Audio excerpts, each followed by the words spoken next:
이 작품은 1840년 모네가 그린 흰색 수련 연못입니다. 이 작품은 일본에서 그렸습니다. 그리고 이 작품에는 풍경화라는 특징이 있고 더욱 활력 있는 느낌이 있습니다. 지금까지 모네가 그린 흰색 수련 연못을 소개하였습니다. 이상입니다. 지금부터 제가 소개할 작품은 1892년대 모네가 그린 지베르니 북극의 가명을 소개하겠습니다. 이 작품은 1816년 여름에 시작하여 1897년에 완성되었습니다. 지베르니를 흐르는 센 강의 지류를 새벽 풍경에 담아 행적으로 그리기 시작했습니다.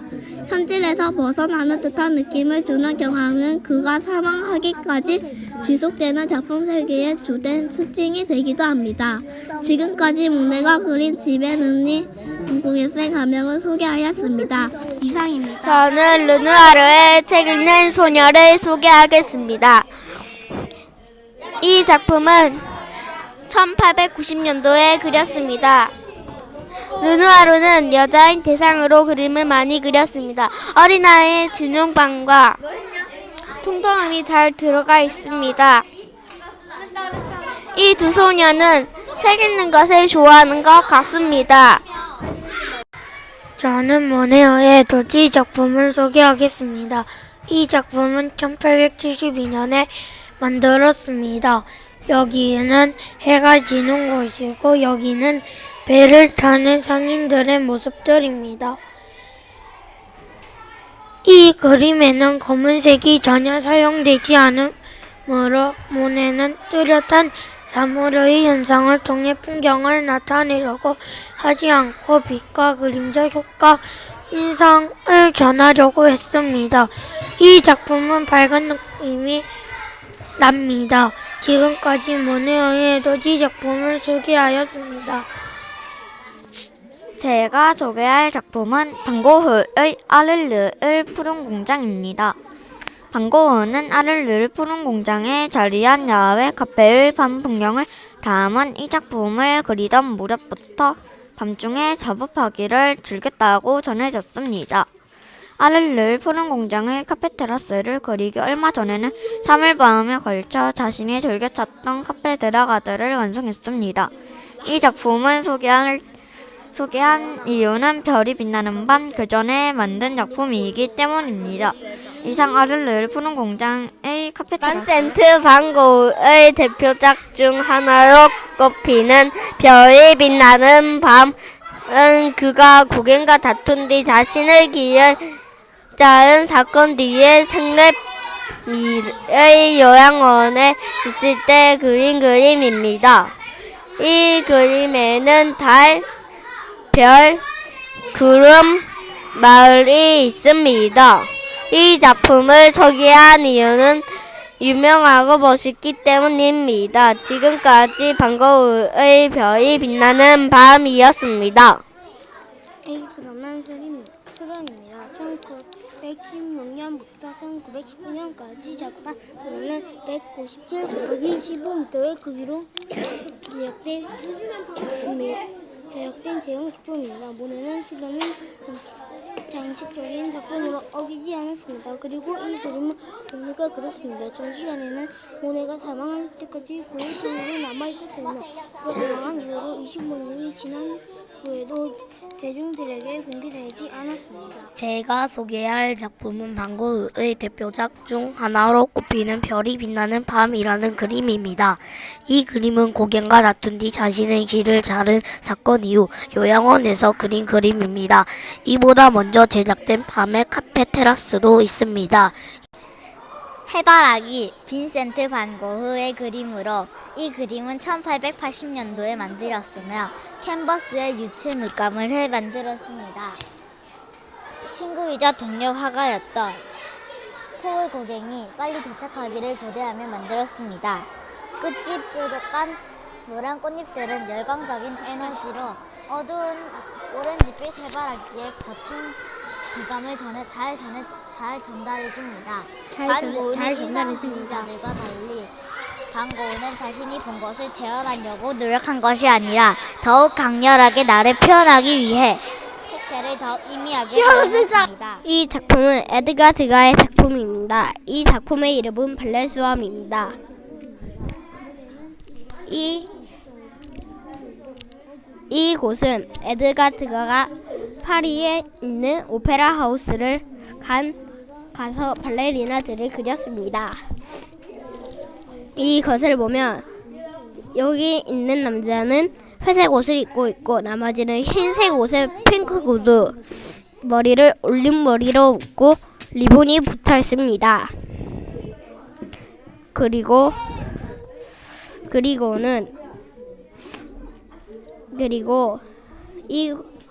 여기 있는 사람들은 다 발레리나와 가르쳐주는 사람입니다. 색채 구두, 리본이 여러가지 초록, 노랑, 하늘 등등 여러가지 색깔이 있습니다. 거의 다 올림머리로 묶고 있고 목에는 검은 색깔 장식과 머리에 쓰는 꽃 같은 것을 메고 있습니다. 여기는 발레리나가 연습하는 곳 같습니다. 이 곳을 만든 때까지는 1873년도에서 1876년도까지 총 3년이 동안 만들었습니다. 그리고 저는 이것을 보고 발레리나를 구별하기 위해 색깔 리본을 한 거라 생각이 듭니다. 지금까지 녹음자 장혜지였습니다. 별이 빛나는 밤, 반고흐. 이 그림은 반고흐가 정신병원에 입원하였을 때 자신이 보았던 밤하늘을 그린 그림입니다. 하늘에 떠있는 맑은 별들이 마치 불꽃놀이를 하는 듯 합니다. 이 그림은 1889년에 만들어졌습니다.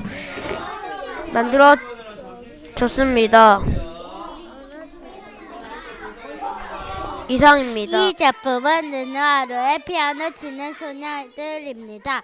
이 작품은 1892년 초 르누아르가 프랑스 정부로부터 룩셈부르크 미술관에 전시할 그림으로 요청을 받아 완성된 작품입니다.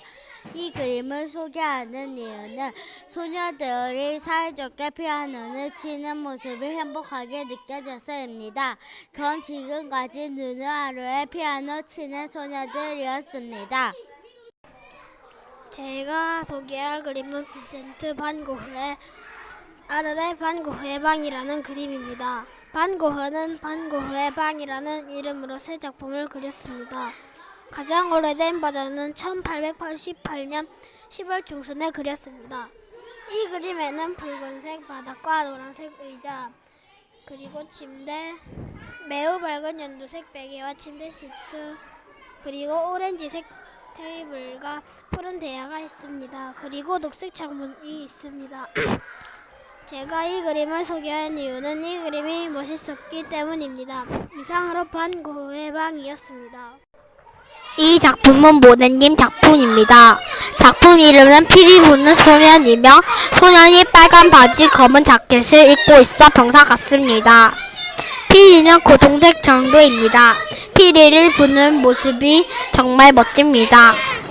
이 작품은 빈센트 반 고흐가 1890년 죽기 전에 그린 꽃피는 아몬드 나무라는 작품입니다. 배경은 아몬드 나무이고 이 작품을 보고 난 후 감상은 그림에서 고소한 아몬드 냄새가 솔솔 나는 것 같았습니다. 배경은 하늘색, 하얀색, 초록색 등을 사용해 진짜 나무처럼 실감이 났습니다. 이 작품은 클로드 오스카 모네가 1899년에 집을 구한 후 정원 배경으로 흰색 수는 연못이라는 작품을 그렸습니다.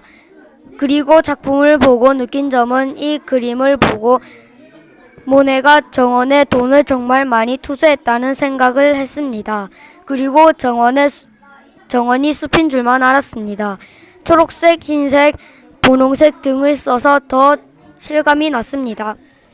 이 작품은 1889년 반고흐가 그린 그림입니다. 하늘이 푸르고 바람이 물결처럼 보입니다. 참도 별이 밝고 달빛이 보기 좋습니다. 이 작품은 산에 올라가서 그린 그림인 것 같고 별빛과 달빛이 퍼지고 있는 것 같습니다. 그림이 참 보기 좋고 하나하나의 색을 칠한 것 보니 시간이 아주 오래 걸렸을 것 같습니다. 이 작품은 지베르네 정원입니다. 1900년에 요새가 만들었습니다. 이 작품이 오르세 미술관에 전시되어 있습니다. 이 그림은 자기 집과 정원을 그린 것 같습니다. 산의 집에 있는 것 같습니다. 색은 엄청 다양합니다. 이 그림은 에드가 드가가 만들었고 이 작품 이름은 발레 수업입니다. 이 그림은 파리에 있는 오페라 하우스에서 수업을 받는 발레리나들을 그렸습니다.